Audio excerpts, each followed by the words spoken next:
భద్రాచలం దగ్గర గోదావరికి స్వల్పంగా వరద ప్రవాహం తగ్గింది. ఇవాళ ఉదయం రెండో ప్రమాద హెచ్చరికను దాటి ప్రవహించిన గోదావరి మధ్యాహ్నం కల్లా స్వల్పంగా తగ్గింది. ఉదయం 51.4 అడుగులుగా ఉన్న నీటి మట్టం ఇప్పుడు 51.20కి చేరుకుంది.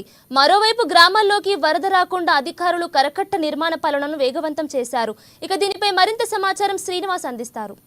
జిల్లాలో భద్రాద్రి కొత్తగూడెం జిల్లాలో గత కొద్ది రోజులుగా ఎడతెరిపి లేకుండా కురుస్తున్నటువంటి ఈ యొక్క వర్షాలకు గోదావరి ప్రవాహం మొదటి ప్రమాద హెచ్చరిక నుండి మూడవ ప్రమాద హెచ్చరిక వరకు చేరుకుని క్రమేణా తగ్గుతూ ఈ యొక్క గోదావరి నీటి మట్టం 51.4 వద్దకు చేరి నిలకడగా ప్రవహిస్తున్నటువంటి నేపథ్యంలో ఈ యొక్క పైనుంచి అంటే ఛత్తీస్గఢ్ నుంచి మహారాష్ట్ర నుంచి వచ్చేటువంటి వరద ఉధృతి తగ్గుతున్నటువంటి నేపథ్యంలో గోదావరి ఉగ్రరూపం దాల్చి క్రమేణా తగ్గుముఖానికి పట్టినటువంటి నేపథ్యం ఇక్కడ చోటు చేసుకుంది.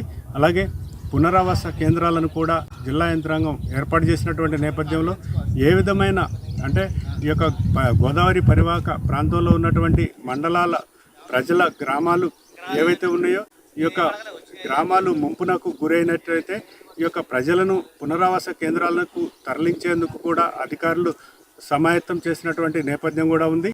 ఏ క్షణానైనా వరదలు ముంపునకు గురైనటువంటి పరిస్థితులను తట్టుకునే విధంగా ఈ యొక్క జిల్లా యంత్రాంగం తయారు చేసినటువంటి పరిస్థితి ఉంది.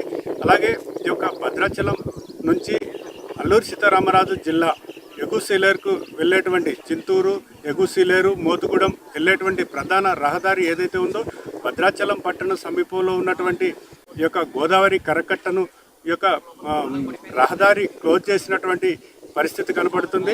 ఇప్పుడు చూసుకున్నట్లయితే ఇది ఏపీ ఆంధ్రప్రదేశ్లోని అల్లూరి సీతారామరాజు జిల్లా ఎగుసీలేరుకు వెళ్ళేటువంటి ప్రధాన రహదారి. ఈ యొక్క రహదారిని క్లోజ్ చేసినటువంటి నేపథ్యంలో నిర్మానుష్యంగా కనిపిస్తున్నటువంటి పరిస్థితి ఉంది.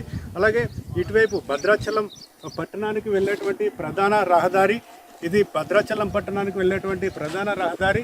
ఈ యొక్క ప్రధాన రహదారి ఇక్కడ గోదావరి పరివాహకం నుంచి ఈ యొక్క వరద ముంపు ఏదైతే ఉందో తట్టుకునే విధంగా ఈ యొక్క రోడ్డును ప్రధాన రహదారిని క్లోజ్ చేసేటువంటి పరిస్థితి కనపడుతుంది.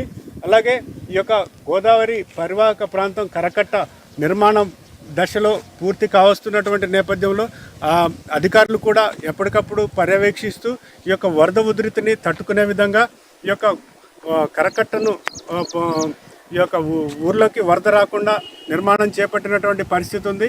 ఇక్కడే ఈ యొక్క పరిస్థితి ఎప్పటికప్పుడు అంచనా వేస్తూ వరద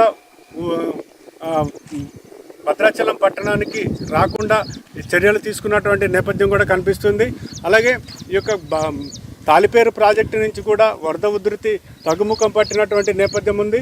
అలాగే కిన్నెరసాని ప్రాజెక్టు నుంచి కావచ్చు, ముర్రెడ్డి నుంచి కావచ్చు ఈ యొక్క వర్షాలు ఈరోజు ఉదయం తగ్గుముఖం పట్టినటువంటి నేపథ్యంలో ఏ విధమైనటువంటి వరద ఉధృతి లేనటువంటి పరిస్థితి కూడా కనిపిస్తుంది. ఈ యొక్క నిలకడగా ప్రవహిస్తున్నటువంటి గోదావరి క్రమేణా తగ్గేటువంటి అవకాశాలు కూడా కనిపిస్తున్నాయి. Video journalist